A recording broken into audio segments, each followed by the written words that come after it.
pu se donner la main pour parvenir à faire le travail qui est le nôtre depuis un certain temps. Ensuite, interviendra Maître Trissa, le secrétaire général de la FIDH. Suivra Maître Afamadou Esba, qui va faire la situation du niveau d'avancement du procès qui est en cours actuellement. Ensuite suivra Mme Asmaou Diallo, qui nous fera la situation des victimes. Surtout, à quel niveau nous sommes par rapport aux réparations. Donc, elle va faire cette situation. Et le professeur Mabassa Fall et Mme Hassatou Ba interviendront plus tard. Donc, sans plus tarder, Monsieur Willinet, je vous laisse la parole. Bien, merci. Je voudrais me représenter. Je suis Willy Net, chargé de programme Afrique de l'Ouest de la FIDH. Et en fait, à l'initial, c'était ce programme-là qui avait été établi, mais il se trouve qu'on a pu, sinon que Dieu a exaucé nos prières et nos collègues qui étaient en route ont pu nous rejoindre. Donc du coup, on va réorganiser et puis donner la parole à ceux qui avaient été dès le départ identifiés pour intervenir. Alors, je vais donc prendre sur moi d'assurer quelque peu la maîtrise de cérémonie et donc demander premièrement au chef de la délégation, qui est le professeur Mabassa Fall, de bien vouloir donc introduire présenter d'abord la FIDH et de bien vouloir introduire les autres intervenants. Merci. Merci beaucoup, Monsieur Net. Et merci d'être venu si nombreux aujourd'hui à cette conférence de presse organisée par la FIDH et ses organisations membres et partenaires, membres évidemment de l'EGDH et partenaires à l'État, et aussi avec une partie de notre collectif d'avocats. Vous reconnaîtrez ici Maître Animatou Camara, Maître Desba, qui est le coordonnateur. Nous avons 9 avocats dans ce procès. 9 avocats, un avocat français, Maître Martin Pradel, malheureusement n'est pas là, Madame Bexar, avec l'incident qu'il y a eu hier à l'aéroport de Bessia, n'a pas pu être dans le vol d'Air France, et donc n'a pas pu nous rejoindre, et puis nous avons donc nos avocats guinéens, et la coordination est assurée par Maître Alpha Amadou Despa. La FIDH, vous le savez, est une organisation intergouvernementale internationale basée à Paris, en France, qui compte près de 200 membres par le monde. Et 25% de ces membres sont sur le continent africain. Et la FIDH a été présidée par plusieurs défenseurs des droits de l'homme d'Afrique, qu'il s'agisse de Matsidi Kaba, du Sénégal, qu'il s'agisse de Mme Souer Alassane de Tunisie, qu'il s'agisse de notre présidente actuelle, Mme Alice Bogoué du Botswana. Donc l'ancrage africain de la FIDH est réel, et j'ai aussi l'honneur, elle n'a pas été présentée ici, et je vais le faire, de présenter Mme Aïssatou Minte, qui est la responsable Afrique de toute la Fédération internationale des droits. C'est elle qui a donc le desk Afrique, le bureau Afrique, est donc responsable de de notre action au niveau du continent africain. J'ai ici aussi le plaisir d'avoir le secrétaire général de la Fédération internationale des droits de l'homme, le secrétaire général pour l'ensemble du continent africain avec nos dispositifs. Voilà ce que je voulais dire comme paysage. Alors, ça fait 14 ans que nous sommes sur ce dossier. Le procès, les événements du stade du 28 septembre. Dès la survenue de cet événement, la FIDH a pris la mesure et l'ampleur de cette violation. Et elle a, bien entendu, avec ces réseaux qui sont à travers le monde, donné un écho, et donné un écho mondial à ce qui s'est passé ici. En 2009, 107 femmes ont été violées à ciel ouvert, plus de 150 victimes. Et nous avons demandé et obtenu un soutien pour ouvrir un bureau à Conakry, lequel bureau a travaillé d'arrache-pied. Et c'est aujourd'hui que, un an après, nous avons ce procès. Mais avant d'avoir ce procès, il y a un travail d'ermite, de bénédictin, qui a été fait par les équipes de la FIDH. Aussi bien à Paris qu'ici même en terre de Guinée. Et la cérémonie à laquelle nous étions conviés ce matin par Madame la Présidente Dagupa, c'est l'aboutissement de ce travail pour celles qui étaient des victimes, qui sont devenues des survivantes. C'est important, la sémantique, c'est important. Donc, je ne vais pas, parce que le temps est compté, mais c'est vous dire que, donc, dans ma présentation, j'ai commis une erreur. Je m'en excuse. Nous avons notre équipe de communication qui est venue de Paris. C'est M. Duriette, Maxime, qui est là, et Fanny, qui est habillée en noir, aussi à côté, et qui sont aussi venus de Paris pour l'événement, cet événement important. Donc c'est l'importance pour la FIDH de ce qui s'est passé en Guinée il y a 14 ans. Nous avons évidemment eu le soutien de Feu Abdul Ghani Rigal. Le Feu Abdul Ghani Rigal, qui a fait un travail extraordinaire, remarquable, et à qui nous devons, et à ce moment on le dira mieux que moi, n'est-ce pas, aujourd'hui, ce succès judiciaire, l'ouverture de ce procès emblématique. À Dakar, nous avons eu le procès d'Israël, un ancien chef d'État jugé, mais par des chambres africaines. Ici, nous avons une procédure nationale, un procès d'un ancien chef d'État et de dignitaires d'un régime par la justice guinéenne. Ça, je pense que la Guinée doit être fière de juger à la maison. Et c'est un exemple envoyé à l'ensemble du continent et au-delà, qu'on peut juger chez nous, en terre africaine, par la magistrature et la justice guinéenne. Évidemment, appuyé en cela par nos partenaires internationaux. Et je vais terminer par là, c'est ma sortie. Nous avons eu un soutien massif de nos partenaires. Je ne vais pas tous les citer, je pense qu'à ce moment on le fera. Et sans ces partenaires, aujourd'hui, on n'aurait pas eu cette grande victoire qui est l'ouverture de ce procès.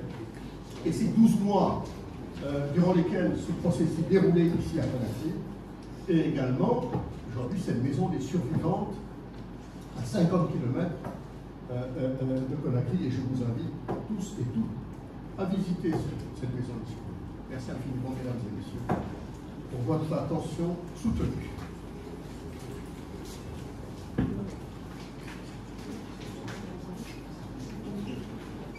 Merci. Je vais continuer la maîtrise avec la permission du président Souleymane Ba. Nous allons avoir tour à tour Maître Alpha Amadou DS, soutenu par Maître Drissa Traoré et Alimatou Kamara, qui au quotidien participent aux différentes audiences pour nous donner leur point de vue d'acteur principal de la partie civile. Ensuite, nous aurons l'intervention en 2 ou 3 minutes de la présidente de l'AVIPA, Adja Asmaou, qui va non seulement parler des attentes des victimes en termes de réparation et de sécurité, justement.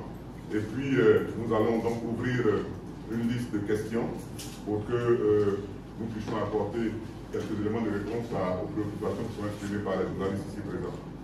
Voilà, tel que présenté le déroulement de notre conférence de presse de ce jour. Et sur ce, je vais demander à Maître Alpha Amadou DS, coordinateur du pool des avocats engagés dans ce procès, aux côtés des parties civiles, pour son intervention. Merci. Bonsoir à tous et à toutes. Je crois que c'est un moment très solennel de prendre la parole devant vous pour justement évoquer les résultats depuis l'ouverture de ce procès. Nous savons tous qu'il y a 1 an, s'ouvrait à Conakry le procès des massacres du 28 septembre, après 13 ans d'attente. Ça a été long, ça a été périlleux. Beaucoup de choses ont été faites, beaucoup de plaidoyers au niveau national et international ont été faits. Et heureusement, après toutes ces années d'efforts, nous avons pu ouvrir le procès avec beaucoup de difficultés, il faut le reconnaître, puisqu'il y avait énormément de suspicions, il y avait beaucoup de choses à redire en ce qui concerne la précipitation à travers laquelle ce procès est organisé, mais heureusement que le procès s'est ouvert et effectivement, les magistrats qui ont conduit ce procès ont démontré à travers leur professionnalisme qu'ils étaient des Guinéens patriotes. Ils ont tenu bon en dépit de tout ce qui était orchestré contre eux. Et heureusement que aussi au niveau de la partie civile, il y a eu beaucoup de choses, mais le collectif, les avocats dans l'ensemble ont accompagné ce processus. Il y a eu à un moment donné quelques difficultés, effectivement, en ce qui concerne le déroulement du procès, mais le professionnalisme, comme je l'ai dit tantôt, a prévalu face à certaines velléités. Il est important de préciser que ce procès, beaucoup n'y croyaient pas. Quand, à quelques jours de l'ouverture du procès, j'ai tenu un propos dans une radio de la place que le procès s'ouvrirait, c'était la risée de beaucoup de personnes, mais heureusement, et c'est en cela aussi qu'il faut saluer l'engagement du gouvernement actuel, les autorités actuelles, d'avoir pu quand même organiser ce procès. Donc, en ce qui concerne le procès, vous l'avez suivi avec nous, il répond aux standards internationaux en matière d'équité, en matière de... Toute la procédure a été respectée. Donc, les accusés ont été interrogés, vous l'avez suivi, les parties civiles ont aujourd'hui l'opportunité pour certains de s'exprimer et ce n'est pas fini. Nous continuerons à faire défiler ces parties civiles parce que il y a une multitude de cas. Chaque cas est singulier. Raison pour laquelle, après plusieurs mois, à la reprise, nous enverrons également d'autres parties civiles pour justement permettre au tribunal d'être éclairé sur un vaste éventail de cas. Puisque les crimes sont atroces, les crimes sont nombreux, et malheureusement les accusés se sont tous illustrés dans la négation systématique de leurs responsabilités. Mais nous jouerons notre rôle et nous participerons activement à la recherche de la manifestation de la vérité. Donc aujourd'hui, nous sommes en tout cas satisfaits du déroulement du procès et nous espérons que ce procès-là se poursuivra et que les auteurs de ces crimes répondront de leurs actes. Il y a également d'autres personnes que nous attendons dans ce procès. Peut-être que mon confrère ou ma consoeur donneront plus de détails, puisque des personnes ont été citées au cours de l'interrogatoire d'un des accusés qui sont actuellement en détention. Donc, actuellement, nous attendons ces personnes et nous espérons que très prochainement, que ces personnes-là vont être renvoyées devant le tribunal criminel pour que ce soit un seul et même procès. Les parties civiles sont déterminées à aller témoigner à l'audience, même si certaines sont réticentes du fait que justement il y a des choses qui auraient dû être faites, notamment en ce qui concerne la mise en œuvre de la loi sur la protection des personnes à risque et des victimes et témoins. On espère que, à travers le plaidoyer qui a commencé depuis plusieurs mois et aussi renforcé à travers cette présente mission, qu'un décret sera pris pour justement permettre d'appliquer à la lettre toutes les dispositions de la loi qui protègent les témoins et les victimes. Donc, pour ce qui est de ce cas, je pense que nous attendons beaucoup du gouvernement. Pour les autres aspects, je ne vais pas m'étendre longtemps puisque nous sommes 3 confrères ici. Et je vous remercie. Et je vais passer la parole à mon confrère Maître Issa pour éventuellement compléter. Merci. Merci, bonsoir à toutes et à tous. Maître DS l'a dit, beaucoup de personnes ne croyaient pas que ce procès allait s'ouvrir. Mais nous, à la FIDH, nous pensions que c'était un combat qu'il fallait mener. Déjà en novembre 2009, les événements sont déroulés en septembre 2009, en novembre 2009 déjà.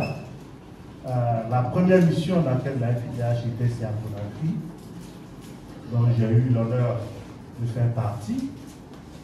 Et nous avons à ce moment-là pris la mesure de l'ampleur des choses, mais évidemment, nous avons également saisi tout l'environnement et les sceptiques avaient peut-être raison parce qu'en Guinée, il y a eu par le passé de nombreuses violations des droits de l'homme, de graves crimes qui s'étaient commis, mais jamais il n'y avait eu de procès.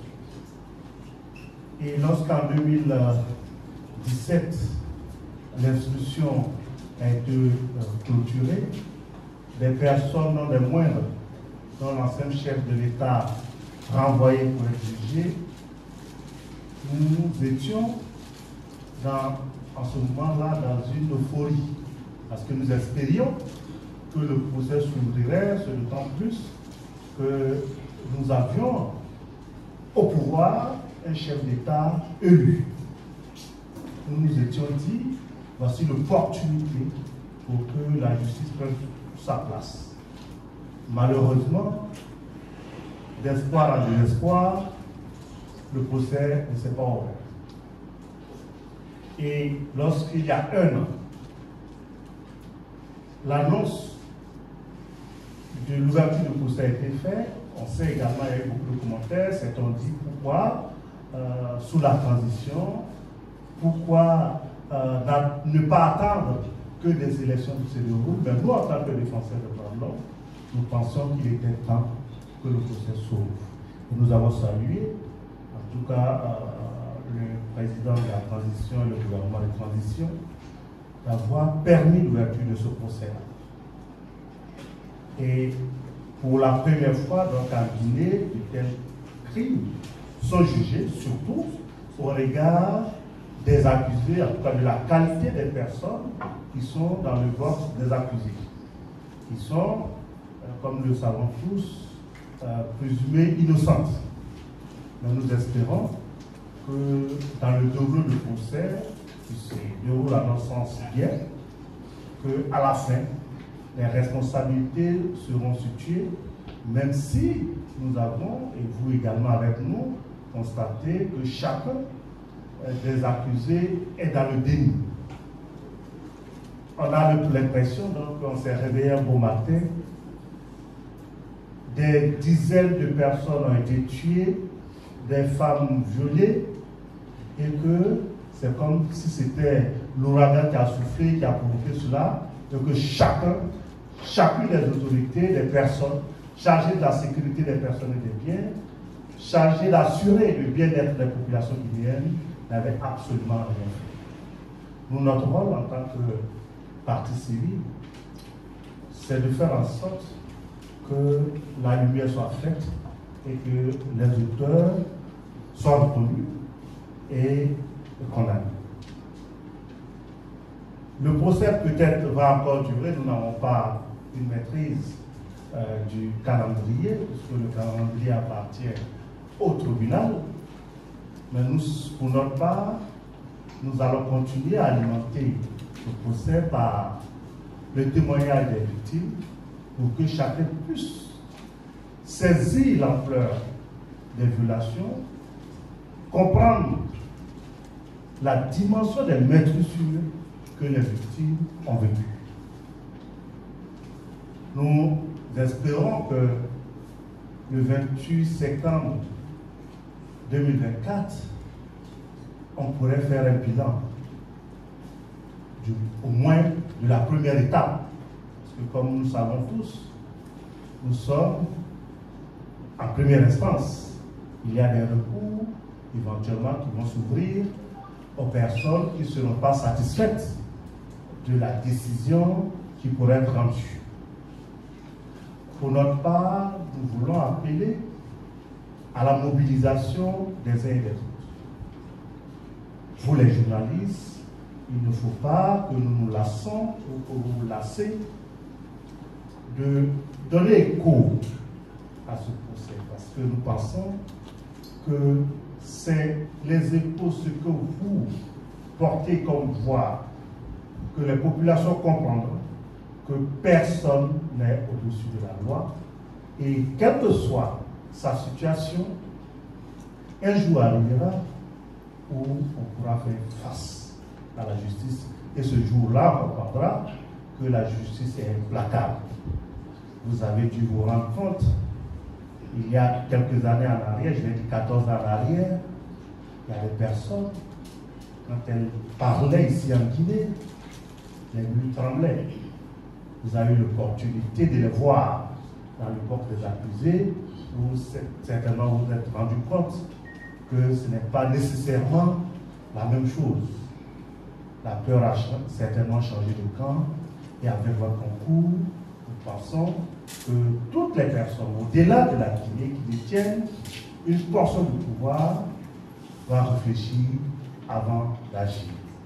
Nous espérons également que les partenaires de la Guinée, les organisations internationales, continueront de soutenir ce procès. On a tous entendu l'appel du garde des Sceaux, du ministre de la Justice, à l'endroit des partenaires pour aider, particulièrement dans le cadre du financement de ce procès. Nous lançons un appel également à l'ensemble des partenaires, des amis de la Guinée, à soutenir ce procès, parce que s'il y a échec, ce n'est pas la Guinée seule qui va échouer, c'est la lutte contre l'impunité qui aura échoué. Et nous pensons que nous ne devons pas échouer, et ça doit être notre engagement à tous. Nous, organisation des défense des droits de l'homme, association des victimes, mais également l'État de Guinée et les partenaires de la Guinée. Je vous remercie. Merci.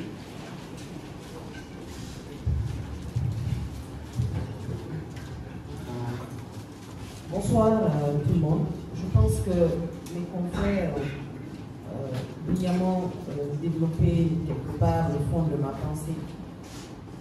Je pense que nous sommes engagés dans une bataille judiciaire depuis 1 an, mais c'est vrai que les victimes sont engagées dans un combat depuis 14 ans maintenant. Et aujourd'hui, il est quand même utile de rappeler que tout ceci n'aurait pas été possible sans le travail acharné d'un certain nombre d'acteurs, notamment l'Organisation qui vient défendre les droits de l'homme et des citoyens, la FIDH, mais également AVIPA. Et aujourd'hui, je pense qu'il est nécessaire que nous continuions à mener ce combat de la même manière que nous l'avons mené près d'un an pour aboutir à la manifestation de la vérité. Et cela n'est possible aussi que si toutes les conditions sont réunies pour que nous puissions continuer à respecter les standards internationaux du procès juste et équitable. Et je pense que mon confrère Maître Esba l'a souligné tout à l'heure en parlant de la loi sur l'aide juridictionnelle. Et aujourd'hui, je pense qu'il est vraiment important d'interpeller nos autorités étatiques pour rendre ce texte vraiment fonctionnel vis-à-vis des victimes. Aujourd'hui, on est en Guinée, on a quand même la chance d'avoir un tribunal impartial qui fait un travail remarquable. On a aujourd'hui un procès où les droits des accusés sont extrêmement respectés. Les accusés qui ont droit à des médecins, qui ont accès à de la nourriture, connaissant un peu notre chaîne pénale et ses dysfonctionnements, je pense que ce procès devrait véritablement servir à implémenter des notions d'état de droit, du respect de la dignité des accusés. Mais en même temps, autant on respecte le droit des accusés, autant au cours de cette procédure qui continue, il est utile et important de respecter les droits des victimes. Les victimes qui sont véritablement des personnes la plupart du temps vulnérables, qui parfois ont du mal à venir s'exprimer devant ce tribunal, qui ont véritablement énormément de problèmes. Donc je pense qu'il serait vraiment important aujourd'hui, nous profitons de cette conférence de presse, que l'État prenne ce problème à bras le corps pour sécuriser les victimes, pour apporter aux victimes tout ce dont elles ont besoin. Et je pense que la bataille est engagée, nous allons continuer à mener cette bataille et puis je pense que le 28 septembre 2024, j'ose espérer qu'on aura au moins une décision de justice, même si c'est une décision de justice qui peut et qui doit être contestable au plan du droit, mais on aura quand même une décision de justice. Nous l'espérons vraiment, nous espérons que dans un an, on aura quand même une première décision de justice dans cette affaire et je pense que ce sera historique pour notre pays. L'histoire est en train d'être écrite aujourd'hui au présent en Guinée et nous espérons que ce procès va vraiment avoir une utilité concrète sur l'état de droit dans notre pays. Je vous remercie. Merci, Maître Alibatou. Le 450 à peu près à l'ouverture de ce procès. Nous sommes aujourd'hui à plus de 700 victimes qui ont bien voulu accorder leur confiance à notre collectif, à nos organisations pour la défense de leurs intérêts. Et je pense qu'à ce stade de la procédure, à ce stade de notre cheminement, qui, mieux que la présidente de l'AVIPA, Adja Asmao, est mieux placée pour exprimer les attentes de ces victimes-là. Alors, Présidente, si vous voulez bien prendre la parole. Merci beaucoup, Elie. Merci à tout le monde. En fait, je prends la parole pour cette conférence aujourd'hui avec un cœur vraiment rempli de joie. Quand je dis rempli de joie, aujourd'hui c'est la 14e année des événements du 28 septembre et c'est l'anniversaire de ce massacre et en même temps, pourquoi je me sens mieux, c'est le fait que aujourd'hui on a assisté à l'inauguration du centre de Séguéla. Et c'est un grand pas pour nous, pour les victimes. On ne pouvait pas s'attendre de si tôt, mais Dieu a fait qu'on a 60 aujourd'hui. C'est un beau bijou pour les victimes de violences sexuelles. Et ce n'est pas seulement pour les victimes du 28 septembre, mais pour les victimes de violences sexuelles en Guinée. Je veux dire que c'est une grande ouverture et c'est la première d'avoir un centre mémorial pour la Guinée. Et j'appelle à tous les Guinéens et surtout aux organisations de défense des droits de l'homme de prendre ce centre comme le leur parce que il faudrait qu'on essaie de mettre l'histoire de la Guinée dans ce centre parce qu'on peut avoir notre mémoire. Quelque chose qui n'a jamais existé en Guinée et c'est la première fois, il faudrait qu'on essaie de rendre ce plus dans de très bonnes conditions pour que le monde entier puisse savoir c'est quoi et qu'est-ce qui s'est passé en Guinée. Alors, comme l'a dit tout à l'heure Lydie, je pense que je vais tout juste, je ne pourrai pas parler beaucoup avec tout ce qui a été dit tout à l'heure, mais je vais revenir un peu sur le cas des victimes et qui sont toujours dans le besoin, surtout d'une assistance médicale, psychologique et aussi financière, parce que il y a des choses qu'on a vraiment besoin d'avoir, mais pas dans le cadre de la psychologie ou médicale, mais on a besoin de finances aussi parce que c'est important de parler de cela quand même. Il ne faut pas oublier qu'il y a des gens qui ont besoin d'accompagner leurs enfants. Et il y a des victimes qui ont perdu tout aujourd'hui, qui sont vraiment toujours dans le besoin. Mais on n'oublie pas aussi l'aide qui est venue des autres partenaires qui ont vraiment pu accompagner les victimes pour qu'elles puissent continuer leur prise en charge pour pouvoir vraiment accompagner leurs enfants et surtout dans leur famille. Parce que vous savez, beaucoup de femmes ont été repliées dans leur famille, les maris les ont abandonnés. Il y a des enfants qui sont là, il faut accompagner ces enfants, il faut les protéger. Et maintenant, les femmes victimes du 28 septembre ont besoin vraiment d'une loi de réparation surtout, parce que la réparation c'est très important à ce stade où on est. Et ces femmes ont besoin de cela, et même les hommes qui sont aussi dans un besoin terrible. Il y a des hommes qui ont tout perdu, qui n'arrivent pas à se remettre jusqu'aujourd'hui. Ça, c'est important de faire face aussi. Et maintenant, c'est là qu'on va interpeller le gouvernement. Et puis, ils ont eu vraiment l'engagement d'ouvrir le procès. Ce procès, vraiment, je peux dire que ça nous va droit au cœur. Quelque chose qu'on a attendu durant 13 ans. Durant 12 ans, c'est à la 13e année qu'on a vu le procès. Et seulement, je pourrais demander à ce qu'il n'y ait plus de boycott au niveau de ce procès. Je ne voudrais pas, je vais encore demander à ce que le 3 octobre, lorsque le procès va reprendre, qu'il n'y ait plus d'interruption jusqu'à ce qu'on donne une sentence finale pour ce procès. Il faudrait que l'engagement soit de tous les côtés. Je sais que nos avocats sont vraiment très engagés. Et aussi, je félicite le ministère de la Justice qui est ouvert pour écouter les doléances que les avocats ont besoin. Donc là aussi, je vais prendre le temps d'en parler. Il faudrait qu'il y ait un dialogue entre le ministère, les avocats, les magistrats, pour qu'il y ait vraiment une cohésion normale pour que justice soit rendue. Ça, c'est un point qui nous tient à cœur, parce qu'on voudrait vraiment que ce procès soit un procès remarquable, un procès pour l'Afrique. Parce que ce n'est pas seulement la Guinée qui suit ce procès, mais c'est l'Afrique et même le monde entier, parce que ça appelle de tous les côtés. On veut savoir est-ce que le procès va continuer ou non. Donc c'est très important de faire face.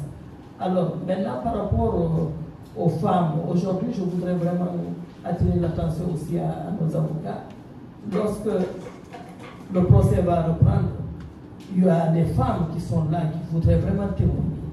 Alors, le programme de huis clos, je voudrais que ce soit vraiment quelque chose de très sérieux et que ce soit pris vraiment en compte, que ces femmes soient protégées, parce que cette protection, c'est très important.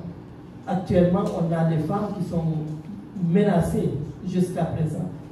qui sont obligées de changer de logement à chaque fois parce qu'elles ne se sentent pas du tout en sécurité.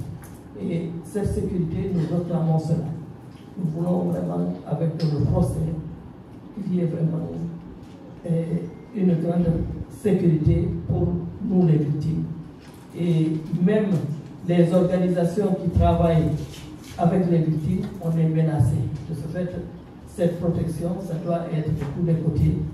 Et même au niveau des avocats, parce que les avocats aussi, il y a d'autres qui sont menacés, mais il faudrait que le gouvernement puisse vraiment prendre le temps de faire le travail correctement pour que tout le monde soit tranquille.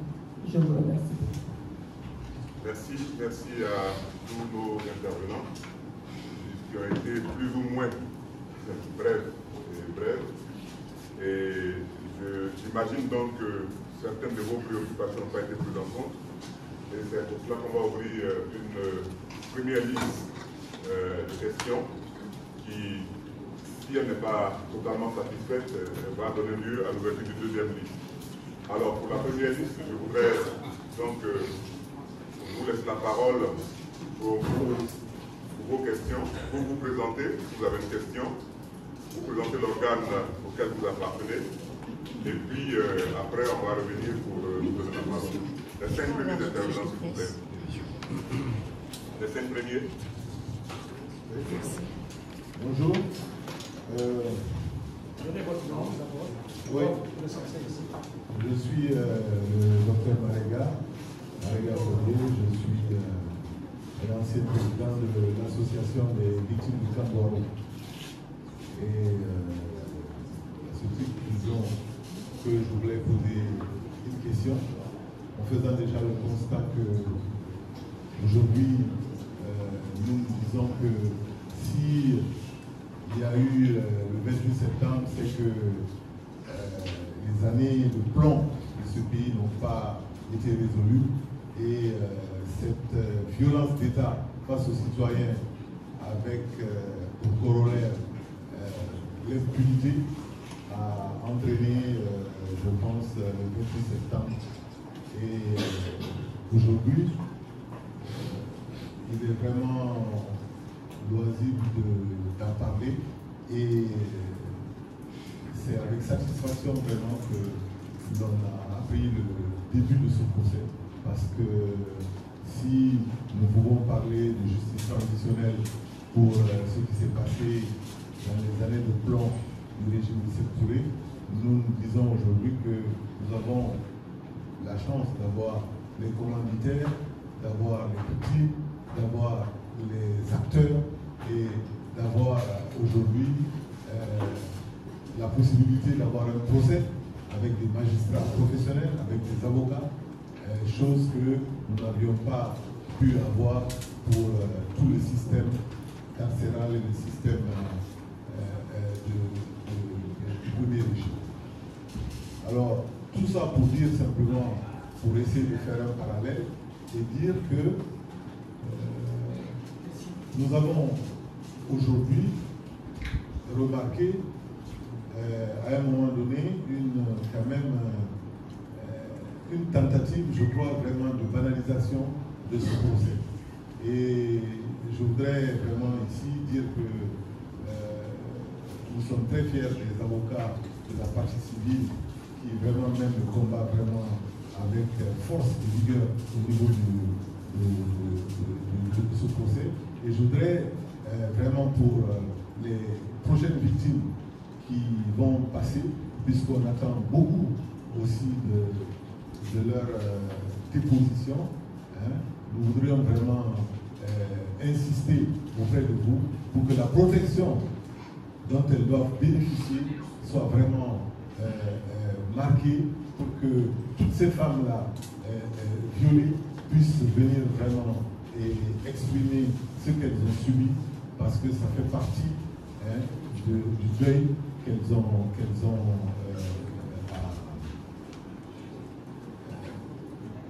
à passer, qu'elles doivent vraiment faire de telle sorte que l'on puisse se retrouver. Et donc je voudrais simplement les encourager les brillants avocats de la partie civile ici, et dire simplement que comment doit-on, puisque là, DS vient de nous dire qu'il va y avoir certaines personnes qui vont passer aujourd'hui, parce que nous avons eu beaucoup les personnes qui sont venues témoigner nous ont donné le nom d'autres personnes. Parce que nous pensons qu'il y a plusieurs personnes autres qui doivent venir, qui doivent être là, et pour nous permettre justement d'avoir une idée bien précise de ce qui s'est passé. Parce que pour l'instant, on a l'impression que, comme il l'a dit, rien ne s'est passé, c'est venu comme ça, et qu'il y a eu des victimes, on ne sait pas comment, hein, parce que tous ces acteurs ont nié et leur participation à tous ces acteurs. Donc, je voudrais vraiment demander, surtout aux avocats, comment ces personnes qui ont été citées vont venir maintenant pour pouvoir trouver. Je vous remercie. Merci. Je voudrais juste garder des interrompre ce docteur. Je voudrais vous rappeler que d'abord on va prendre les différents noms. Ensuite, on va demander à chacun de faire le projet d'intervenir en 1 ou 2 minutes, s'il vous plaît. Donc, non. Ensuite,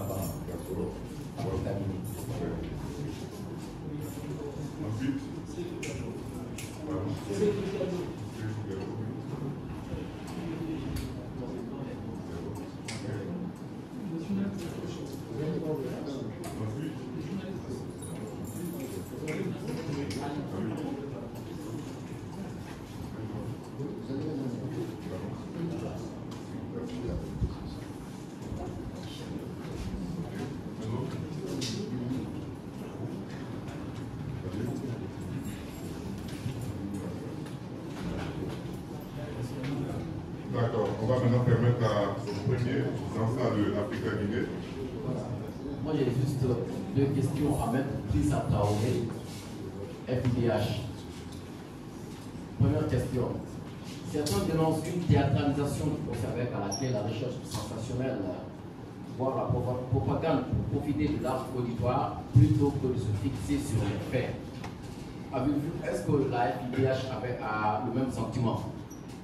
Deuxième question, c'est le cas des forces communes qui a été plusieurs fois rappelé au cours du procès. Mais il y a toujours un flou autour en ce qui concerne leur emplacement. Est-ce que la FIDH en sait quelque chose? Merci. Monsieur Diallo. Bien, moi je suis Cédou Diallo, je suis secrétaire général de l'État 1. Je voudrais vraiment vous remercier pour tous les efforts fournis pour aboutir à l'organisation de ce procès. Parce que j'avoue que moi-même, j'étais dans ce stade. Et je dis très souvent que je ne sais pas comment j'en suis sorti. Pourquoi je dis c'est le miracle de Dieu qui m'a fait sortir vivant de ce stade. Mais ma préoccupation, c'est que après ce massacre, il y a eu encore d'autres massacres. Il y a eu d'autres violations de droits humains dans ce pays. Sous Alpha, nous avons enregistré plus de 200 morts dans la répression des manifestations. Et ironie du sort, sous CNRD, qui organise le procès sur le massacre du 28 septembre, nous dénombrons aujourd'hui 32 morts. Aujourd'hui, à 13h, j'étais dans la famille de la 32e victime. Alors, ma question c'est, est-ce qu'aujourd'hui la FIDH est en train de faire un travail sur les 253 morts? Et est-ce que la FIDH est en train d'attirer l'attention du CNRD sur ce qu'ils sont en train de faire, sur le mauvais chemin qu'ils sont en train de prendre, surtout dans la violation des droits humains? Ça a commencé le 1er juin 2022 par Alpha Mamadou. Aujourd'hui, nous sommes le 28. Hier, le juge a rendu là à l'hôpital Diaouba. Ça fait 32 cas. 32. Et c'est comme ça, on risque d'aller peut-être. Voilà. C'est ma préoccupation. Merci. Ensuite, M. Keïta. Merci, bonsoir. Je suis Keïta Samoudé, journaliste Je vais faire peut-être une pierre trois coups. Ma première préoccupation, j'ai parlé au cours du procès. Les co-accusés auraient, dans les discussions, prononcé d'autres noms. Et M. Dérès, Maître Dérès, vient de le dire tout à l'heure, que ces personnes doivent comparaître. Est-ce qu'on peut connaître qui sont ces personnes? Ça, c'est ma première préoccupation. La deuxième préoccupation, c'est par rapport aux victimes. Maître ADS, tout de suite dans sa communication, a dit qu'il a certainement souhaité que le gouvernement ou le président prenne un décret pour la protection des victimes ou des témoins. Est-ce que le fait de tenir le procès et jusqu'à maintenant une victime défile devant le gouvernement, est-ce qu'on n'avait pas mis la charrue avant le bœuf? Pourquoi vous n'aviez pas plutôt pensé à cela et l'exiger aujourd'hui? Pourquoi attendre maintenant pour l'évoquer? Toujours par rapport aux victimes, le modérateur a parlé de plus de 700 victimes, si mon mémoire si j'ai bien noté. Madame Nabikpa a parlé de réparation par rapport aux victimes. Quels sont les types ou quelles sont les réparations? Quand on parle de réparation, c'est très vague. Nous devrions savoir qu'à l'issue de ce procès, les réparations que vous voulez avoir pour ces victimes de façon très explicite. Je vous remercie.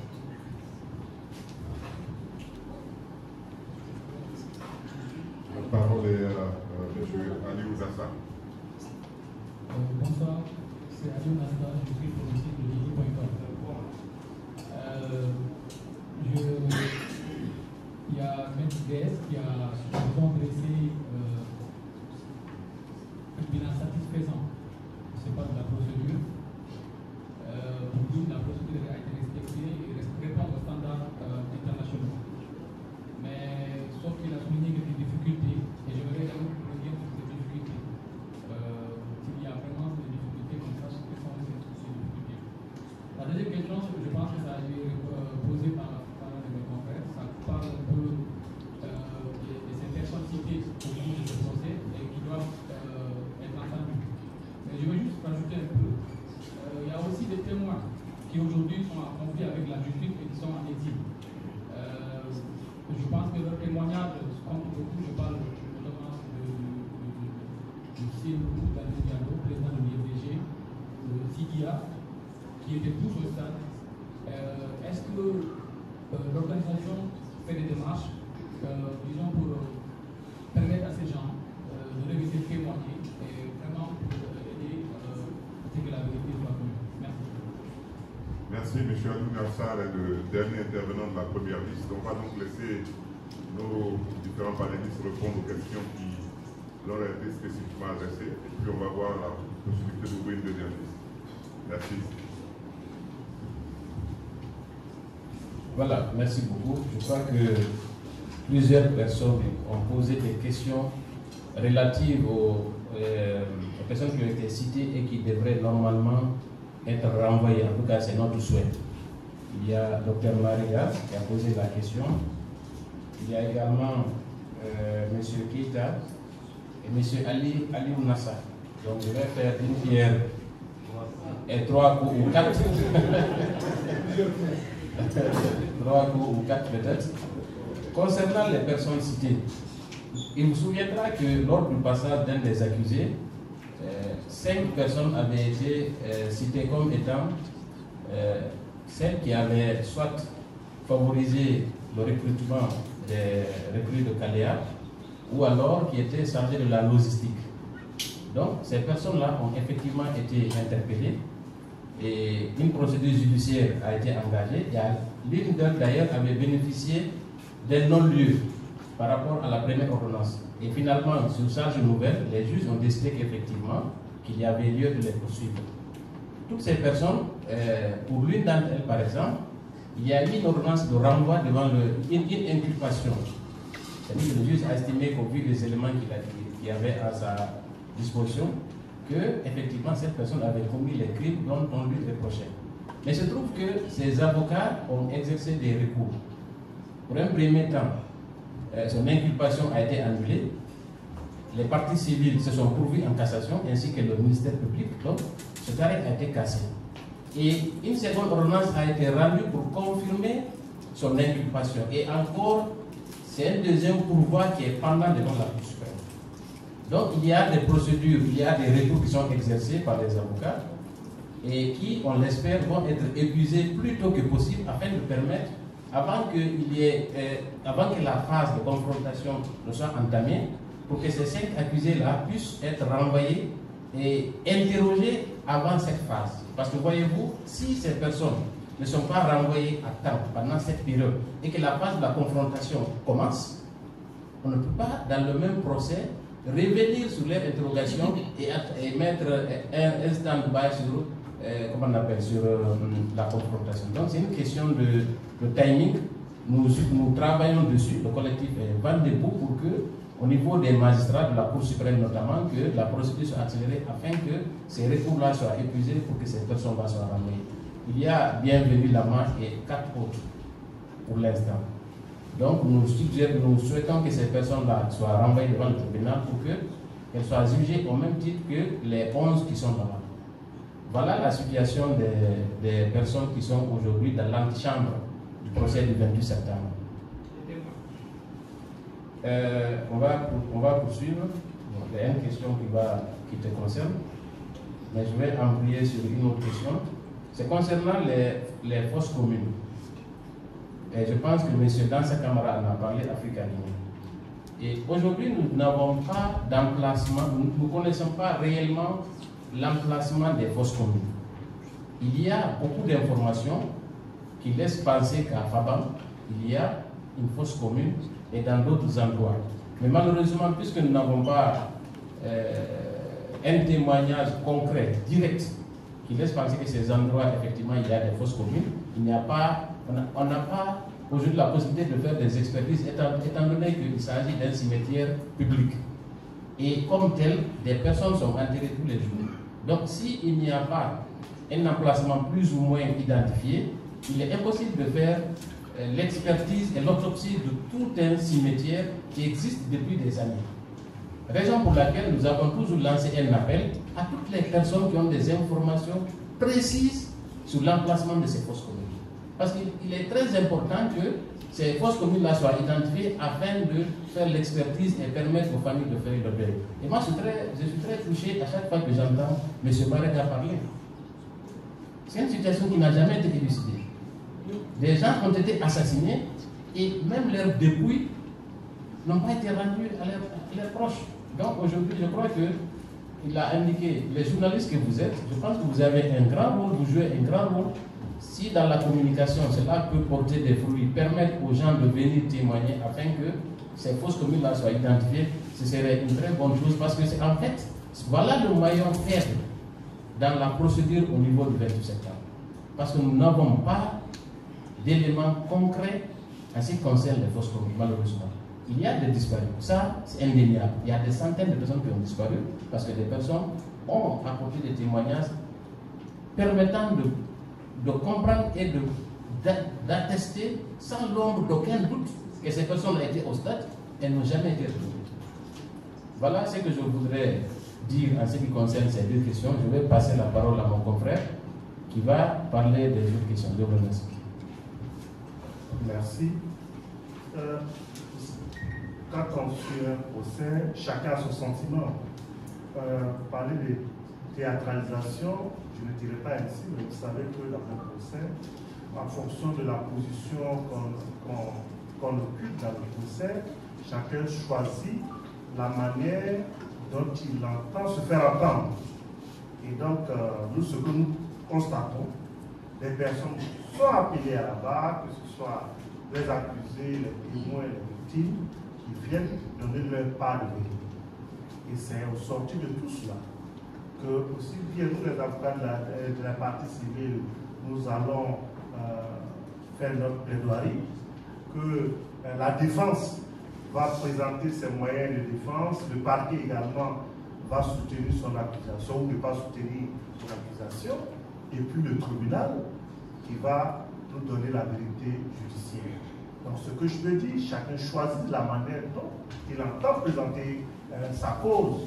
Mais il faut quand même saluer que ce procès soit intégralement diffusé. C'est important. Chacun peut se faire une petite idée, même si on n'est pas juriste. On voit, on entend. Ce n'est pas une affaire qui se passe dans une case sacrée où on dit il y a les avocats, il y a le parquet, il y a le tribunal. Et puis un beau matin, on a une décision, on ne sait pas. Ça, tout le monde. Et ça, il faut saluer les autorités guinéennes également, et surtout le tribunal qui a ordonné cette publicité de ce procès. Concernant les violations qui se commettent, nous sommes une organisation de défense des droits, évidemment.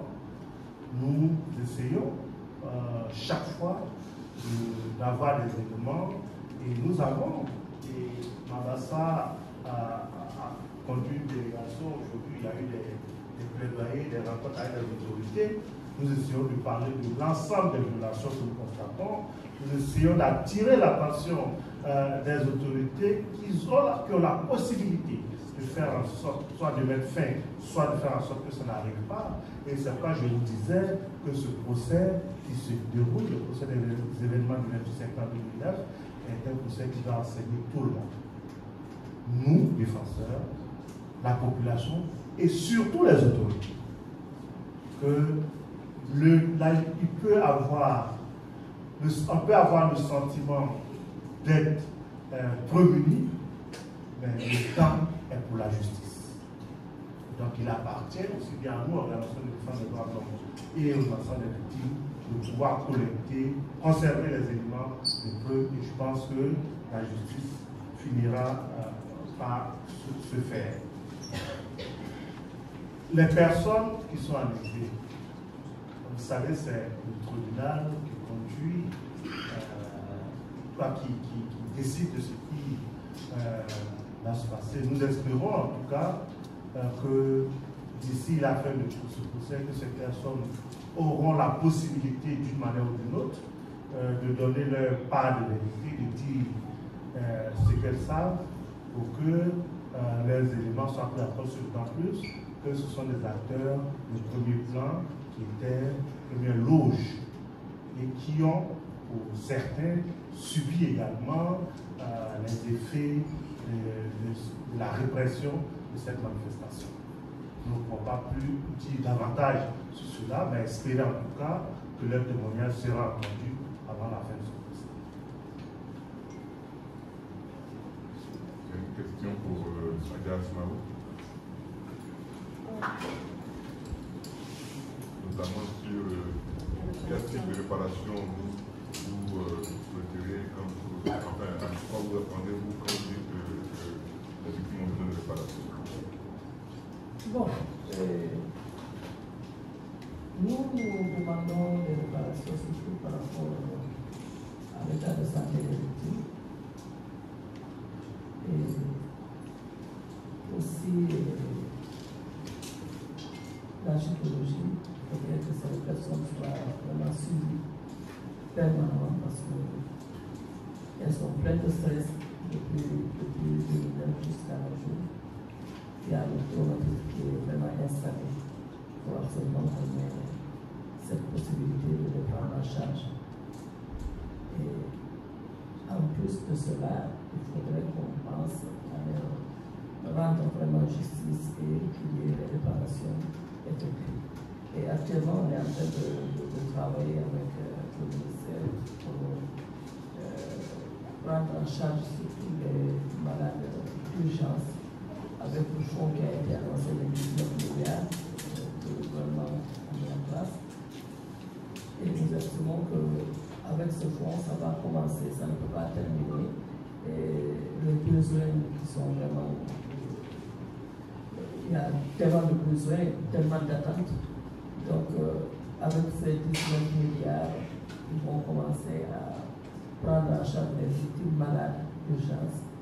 Et on est en train de faire un travail vraiment sérieux avec le département de la justice actuellement. Donc, voilà, les victimes ont besoin vraiment d'être accompagnées pour qu'elles puissent suivre le procès correctement. Actuellement, on a beaucoup de personnes, surtout le cas des femmes aussi, qui sont vraiment très souffrantes.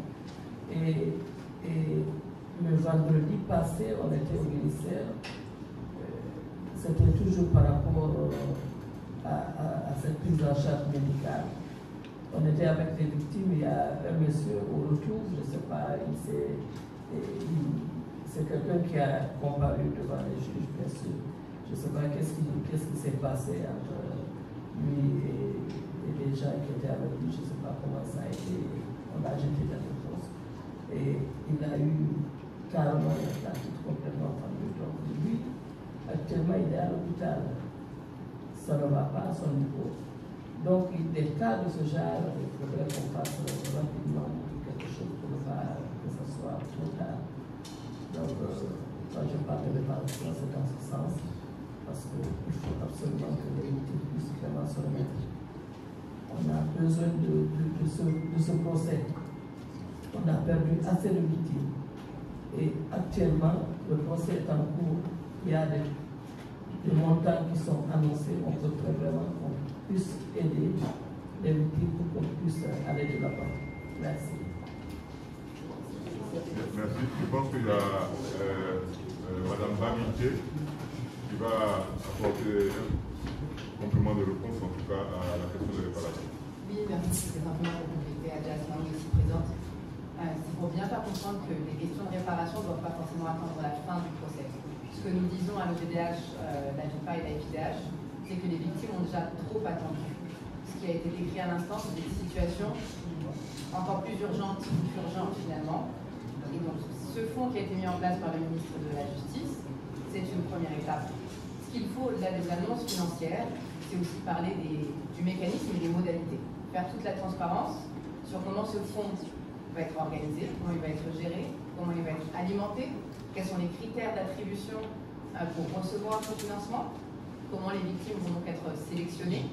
Et c'est important que les autorités guinéennes et au premier chef du ministère de la Justice fassent œuvre de transparence, mettent en place un mécanisme qui guide la voie. Dans différents contextes où nous travaillons, nous avons vu des lois spécifiques être prises sur les réparations.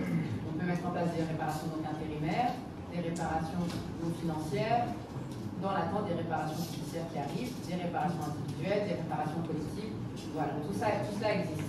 Et tout cela doit être réglementé. Et c'est ce que nous faisons en parallèle du travail du judiciaire qui est fait au niveau de l'action de nos avocats dans le tribunal.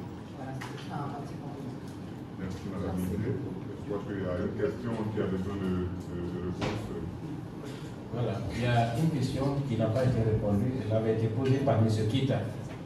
Et dans son commentaire, il a estimé qu'on avait mis les charrues avant les bœufs. Bon, je ne sais pas. Moi, ce que j'ai envie de dire, c'est d'entrée de jeu, c'est que ce n'est pas nous qui organisons le procès.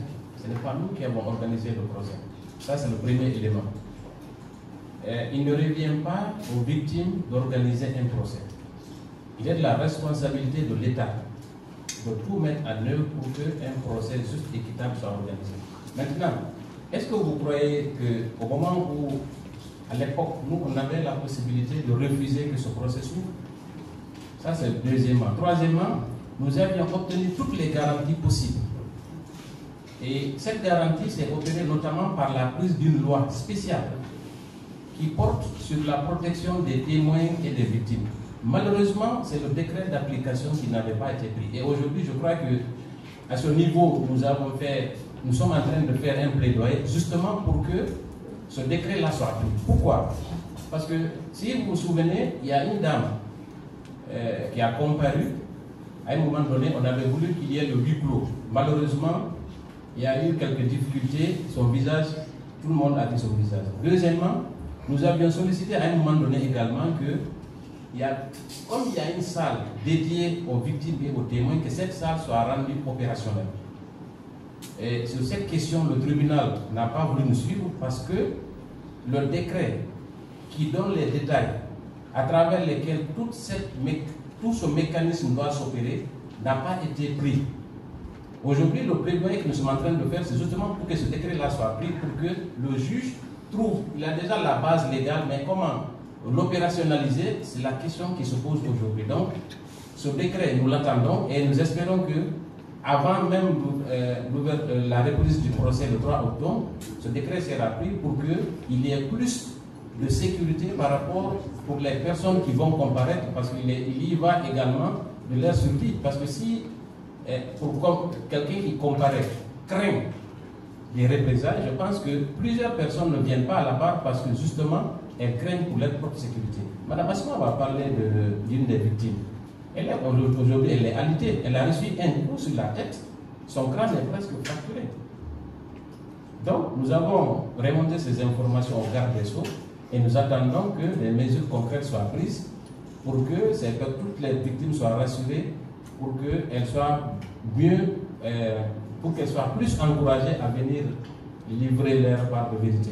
Voilà, c'est cette précision que je voulais apporter. Donc, il n'y avait ni charrue ni bœuf. Merci. Nous sommes à 18 h, c'est l'heure qu'on avait fixée pour arrêter notre conférence. Mais comme c'est un jour anniversaire, on va donc faire peut-être cadeau d'une dernière possibilité de poser une seule question. Mais vous n'êtes pas obligé en tout cas. UFDG. On va aller rapidement en 1 minute s'il vous plaît. Merci.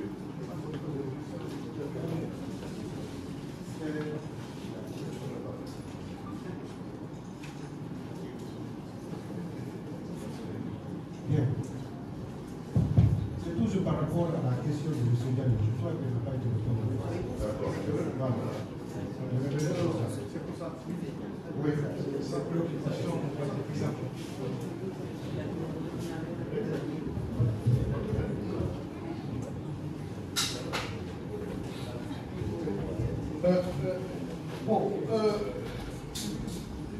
il me semble que Maître Traoré a quand même répondu à la question, mais nous avons un programme à la FIDH de lutte contre l'impunité. Vous savez, il fallait commencer par, me semble-t-il, le procès du 28 septembre.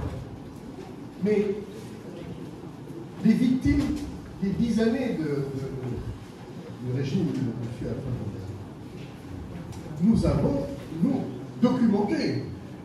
Quand je dis nous, c'est à travers nos organisations membres, le GDH. Nous étions, monsieur Diallo, au siège de l'UFDG il y a quelques jours. Je pense que vous n'y étiez peut-être pas. Mais votre voisin y était, n'est-ce pas? L'UFDG a félicité, l'UFDG, responsable, ont félicité le travail qui a été accompli par nos organisations membres, notamment le GDH, dont le président est ici, et le travail qui a été entrepris aussi par AVIPA, notre partenaire. Il ne faut jamais perdre de vue que la FIDH travaille avec ces organisations. N'est-ce pas?